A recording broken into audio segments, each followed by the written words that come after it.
I never thought I'd be in this situation, but here I am, pouring my heart out to strangers on the internet. I'm Monica, 28F, and I just found out I'm pregnant. The father is my boyfriend, Sebastian, 30M, whom I've been dating for 2 years. We met at a mutual friend's birthday party, and things just clicked. He was charming, funny, and seemed to genuinely care about me. I thought I had finally found someone who would support and protect me after my difficult childhood. Growing up, my parents were emotionally abusive. My father, a high-strung accountant, constantly criticized my every move. He'd nitpick my grades, my appearance, even the way I laughed. My mother, a former beauty queen turned housewife, was no better. She'd compare me unfavorably to my cousins or the daughters of her friends, always finding me lacking. They controlled every aspect of my life: what I wore, who I talked to, what activities I could participate in. I wasn't allowed to have a cell phone until I was 17, and even then, they monitored all my calls and texts. I remember one particular incident when I was 16. I had been invited to my first high school party. I was so excited, but when I asked my parents for permission, they exploded. My father called me irresponsible and naive, saying I'd probably end up pregnant or addicted to drugs if I went. My mother chimed in, telling me that girls like me shouldn't go to parties if we wanted to keep a good reputation. I cried myself to sleep that night, feeling like a prisoner in my own home. The day I turned 18, I left. I had been secretly saving money from babysitting jobs and tutoring younger students. I packed a backpack with some clothes and my most treasured possessions, a journal my grandmother had given me before she passed away, and a small stuffed elephant I had since childhood. I left a note telling my parents not to look for me and walked out the door with nothing but dreams of a better life. Those first few years were incredibly tough. I couch surfed with friends from high school for a while, picking up whatever odd jobs I could find. I worked as a barista, a dog walker, a nighttime office cleaner, anything to make ends meet. Eventually, I managed to save enough to rent a tiny studio apartment. It was in a sketchy part of town, and I could hear my neighbors arguing through the thin walls every night, but it was mine. During this time, I also put myself through community college. I'd always loved art, so I decided to study graphic design. I'd attend classes during the day and work nights and weekends. There were many times when I thought about giving up, when the stress of juggling work and school became overwhelming. But the thought of having to go back to my parents kept me going. After graduation, I landed an entry-level position at a small marketing firm. It wasn't glamorous work, mostly designing flyers for local businesses and the occasional logo, but it was a start. I worked hard, often staying late to improve my skills or take on extra projects. Slowly but surely, I started to build a life for myself. That's when I met Sebastian. It was at our mutual friend Sarah's 30th birthday party. I almost didn't go. I was exhausted from a long week at work and the thought of socializing was daunting. But Sarah had been one of the few friends who stood by me when I left home, so I dragged myself to the party. Sebastian was Sarah's cousin, in town for a few weeks on business. He walked into the party fashionably late, all easy smiles and effortless charm. We ended up talking for hours that night. He listened intently as I shared some of my story, and he seemed genuinely impressed by how I built my life from scratch. When he asked for my number at the end of the night, I felt a flutter of excitement I hadn't experienced in years. Our relationship progressed quickly after that. Sebastian extended his stay in town, and we spent nearly every free moment together. He was attentive and caring, always asking about my day and remembering little details about things I liked. When he had to return to his home city, we decided to try long distance. We'd talk every night, and he'd fly in to see me every other weekend. 6 months into our relationship, Sebastian got a job offer in my city. He said he'd been looking for an opportunity to move closer to me. I was over the moon. Here was a man who was willing to uproot his life just to be with me. We moved in together shortly after he relocated. Living with Sebastian was like a dream come true. He was neat and considerate, always helping with household chores without being asked. He encouraged me to pursue my passion projects in graphic design, even setting up a small studio space for me in our apartment. For the first time in my life, I felt truly safe and loved. That's why today's events have left me reeling. I took a pregnancy test this morning after feeling nauseous for a week. When it came back positive, I was shocked but excited. Sebastian and I had talked about having kids someday, though we hadn't planned on it happening so soon. I couldn't wait to tell him. Sebastian came home from work, and I blurted out the news. At first, he seemed happy, hugging me tightly. But then he said, "We need to tell my mom right away." I froze. Sebastian's mother, Amanda, 55F, has always made me uncomfortable. She's overbearing and constantly interferes in our relationship. From the moment Sebastian introduced us, Amanda has treated me with thinly veiled disdain. She'd make backhanded compliments about my appearance or my job, always with a sweet smile that never reached her eyes. Once, she accidentally spilled red wine on a white blouse Sebastian had bought me for my birthday. Another time, she rearranged our entire apartment while we were out, claiming she was just trying to help make it more presentable. I tried to set boundaries with Amanda, but Sebastian always brushes off my concerns, saying she's just being caring. He doesn't see how her behavior affects me, how it reminds me of the controlling environment I grew up in. I asked Sebastian if we could wait a bit before telling anyone about the pregnancy, but he insisted his mother had to know immediately. Before I could protest further, Sebastian was on the phone with Amanda. 30 minutes later, she barged into our apartment without warning. I was still in my pajamas, feeling overwhelmed and unprepared. Amanda barely acknowledged me, instead turning to Sebastian and demanding, "Is it true? Is she really pregnant?" Sebastian nodded, and Amanda's face twisted into a mixture of emotions I couldn't decipher. She turned to me and said, "Well, I hope you're prepared for a paternity test. We can't be too careful these days." I felt like I had been slapped. I looked at Sebastian, expecting him to defend me, to tell his mother how inappropriate her comment was. But he just stood there, staring at the floor. I couldn't believe it. I've never been unfaithful, and Sebastian knows this. Why wasn't he saying anything? Amanda continued, her voice tripping with fake sweetness, "Don't worry, dear. I have connections at the best clinics. We'll get this sorted out quickly. Sebastian, you'll need to take time off work to accompany her to all the appointments. We can't have any mistakes." I felt like I was drowning. This woman was taking control of my pregnancy, my body, my life. And Sebastian was letting her. I managed to stammer out that I needed some time to process everything. Amanda scoffed, "There's nothing to process. We're doing this my way." Sebastian finally spoke up, but not to defend me. He said, "Mom's right, Monica. We need to be sure about everything. It's for the best." I couldn't take it anymore. I locked myself in the bathroom and cried for hours. I feel so alone and scared. I thought Sebastian was different from my parents, but he's just another person who won't protect me. I don't know what to do.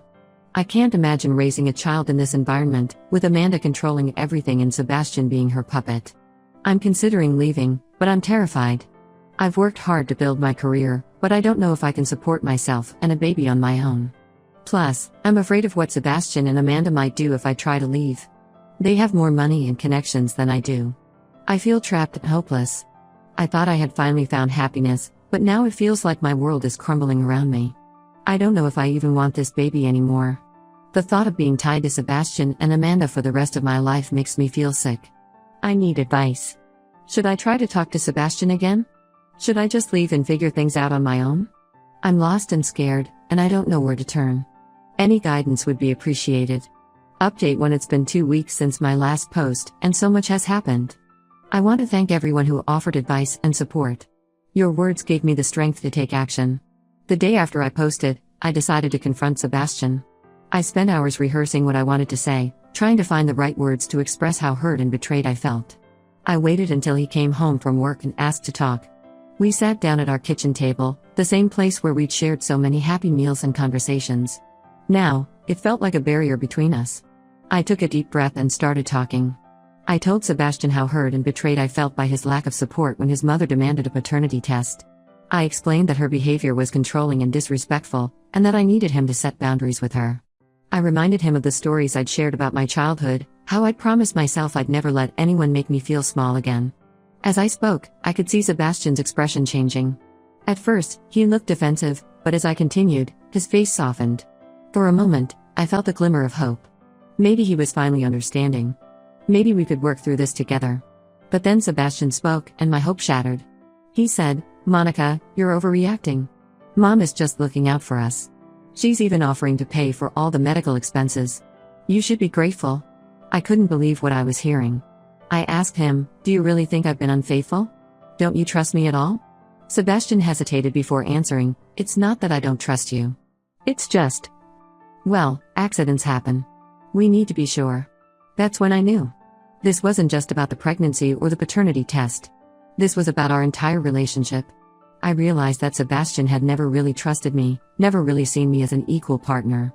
I was just someone to be controlled and managed, just like his mother wanted. As this realization washed over me, I felt a strange sense of calm. It was like all the anxiety and uncertainty of the past few days suddenly crystallized into a clear path forward.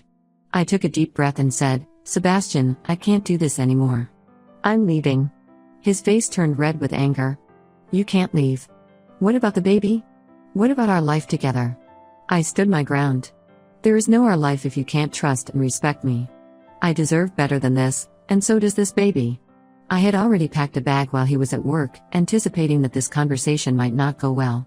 I grabbed it from where I'd hidden it in the closet and headed for the door. Sebastian tried to block my way, saying, "You can't just leave. Where will you go? You need me." But I was done being controlled. I pushed past him and walked out of the apartment. As I closed the door behind me, I heard Sebastian calling my name, but I didn't look back. I had taken the advice of many commenters and reached out to a local women's shelter. They had a spot for me and were expecting me. As I got into a taxi and gave the driver the address, I felt a mixture of fear and relief wash over me. The next few days were a blur. The shelter provided me with resources and support I never knew existed.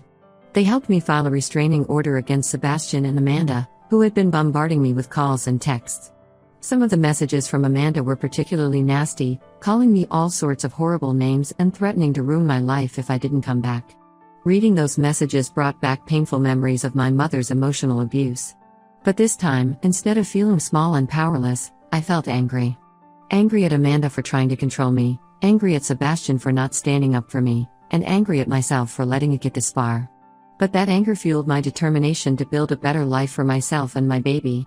The shelter also connected me with a counselor who specialized in helping women leave abusive relationships. In our first session, I broke down crying as I recounted my childhood and how I thought I'd escaped that kind of control when I met Sebastian. The counselor listened patiently, offering tissues and gentle encouragement.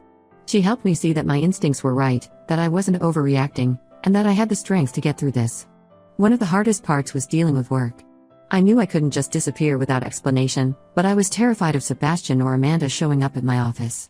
With the help of the shelter staff, I crafted an email to my boss explaining that I was dealing with a personal emergency and needed to work remotely for a while. To my surprise, she was incredibly understanding. She assured me that my job was secure and that I could take the time I needed to sort things out. The support from my boss was a huge relief. It meant I could start looking for a new place to live without worrying about losing my job. The shelter helped me create a budget and start saving for a security deposit on an apartment. It wasn't going to be easy, but for the first time, I felt like I had a plan. In the midst of all this, I also made an appointment with an OB/GYN recommended by the shelter. The doctor confirmed that I was indeed pregnant, about 8 weeks along. She provided me with information about all my options, including abortion, adoption, and keeping the baby. As she talked, I found myself instinctively placing a hand on my stomach. Despite everything that had happened, I realized I already felt a connection to this tiny life growing inside me. The doctor must have noticed my gesture because she paused and said gently, "Remember, there's no rush to make a decision. Take the time you need to figure out what's best for you." Her words were comforting. For the first time since finding out about the pregnancy, I felt like I had control over the situation. I didn't have to let Sebastian or Amanda dictate what happened to my body or my baby. As I left the doctor's office, I felt a mix of emotions, fear, uncertainty, but also a glimmer of hope. I knew the road ahead wouldn't be easy, but I was determined to create a life for myself, and possibly this baby, that was free from control and manipulation. I'm still scared about the future, but for the first time in weeks, I feel like I can breathe. I'm taking things one day at a time, focusing on my health and well-being. I'm rediscovering the strength that helped me leave my parents' house all those years ago. I know it won't be easy, but I'm ready to face whatever comes next. Thank you all again for your support. It truly made a difference in giving me the courage to leave. I'll update again when I have more news. Update 2: It's been a month since my last update, and I wanted to share what's been happening. First of all, thank you again to everyone who has offered support and advice. It means more than you know. I've been staying at a small apartment that the women's shelter helped me find. It's not much, just a studio with a kitchenette and a tiny bathroom, but it's safe and it's mine. The walls are a bit thin, and I can hear my neighbor's TV most evenings, but after everything I've been through, it feels like a sanctuary. I've started to make it feel like home, hanging up some of my own artwork and adding a few plants. There's something empowering about creating a space that's entirely my own. I've been working remotely, which has been a blessing as I deal with morning sickness and the stress of everything that's happened. My boss has been incredibly understanding, even offering me some additional freelance work to help boost my income. I'm grateful for her support, but I can't help worrying about what will happen when I eventually need to take maternity leave. Sebastian hasn't given up trying to contact me. He's left voicemails alternating between apologies and accusations. One day he's begging me to come back, saying he'll set boundaries with his mother. The next, he's threatening to take me to court for full custody of the baby. It's emotionally exhausting, but I've been saving all these messages as evidence, just in case. The shelter put me in touch with a lawyer who specializes in domestic cases, and she's been advising me on how to handle the situation.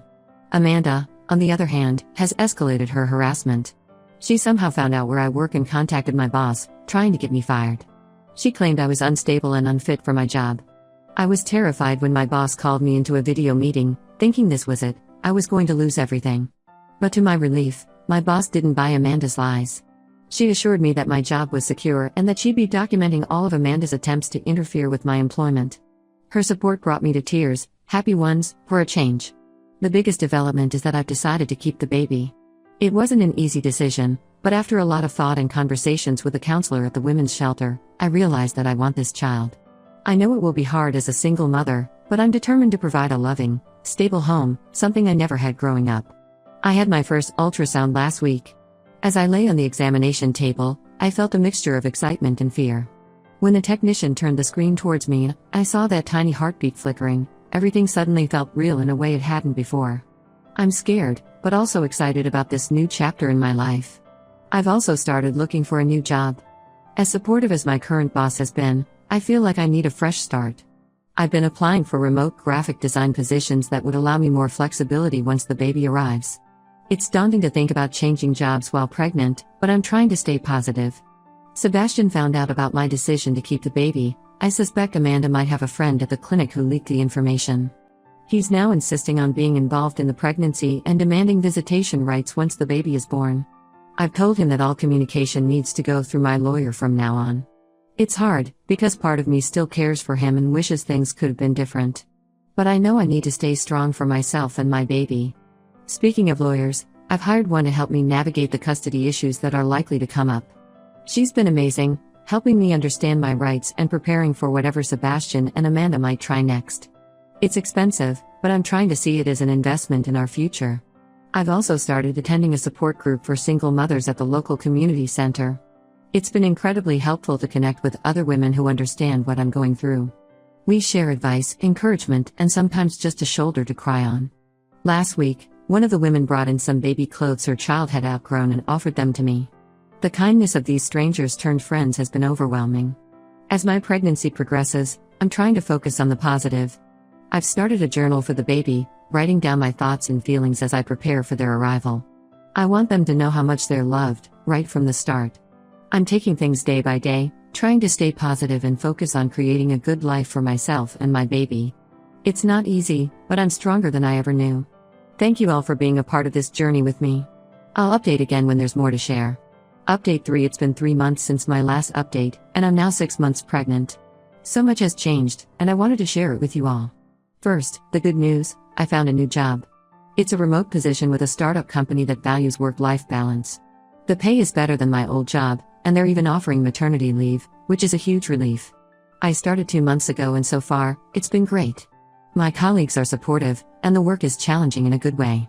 I feel like I'm growing professionally even as I prepare for motherhood. I've also moved into a small house that I'm renting. It's in a quiet neighborhood with a little backyard. The landlord is an older woman who, after hearing a bit of my story, has been incredibly kind. She even helped me set up some baby furniture that arrived in boxes. I've been slowly furnishing the place and setting up a nursery. It feels good to have a space that's truly mine, where I feel safe and at peace. Now for the not-so-good news, Sebastian and Amanda haven't given up. Sebastian filed for joint custody, claiming that I'm keeping him from his child. We had our first court hearing last month. It was nerve-wracking to be in the same room as Sebastian and Amanda again.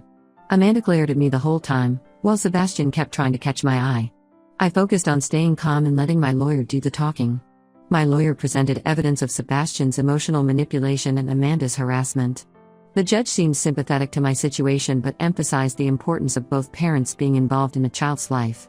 For now, the judge has ordered that Sebastian can attend doctor's appointments and birthing classes if I'm comfortable with it, but he's not allowed to contact me directly. All communication must go through our lawyers.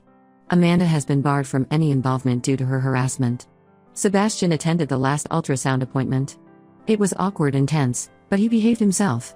Seeing our baby on the screen seemed to have an impact on him. For a moment, I saw a glimpse of the man I thought I knew. After the appointment, Sebastian asked to talk.